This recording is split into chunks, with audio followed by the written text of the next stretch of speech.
राजापूर तालुक्यातील जैतापूर नजीकच्या वाघरण फाटा येथे आज सकाळी एक मोठा अपघात घडला। आंबाबागेत कामाला जाणाऱ्या कामगारांचा टेम्पो नियंत्रण सुटल्याने उलटला। टेम्पोत बसलेल्या कामगारांपैकी एका महिलेचा जागीच मृत्यू झाला तर 6 कामगार जखमी झाले।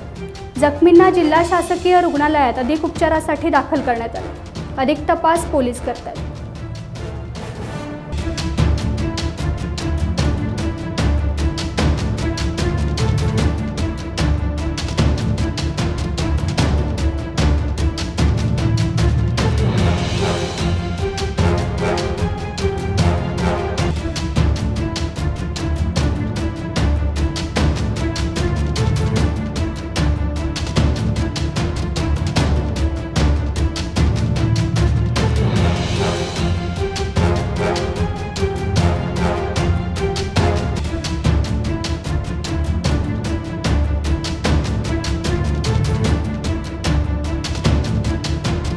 टाइम्स डिजिटलला लाईक करा, शेअर करा, सबस्क्राइब करा आणि बेल आयकॉन दाबायला विसरू नका।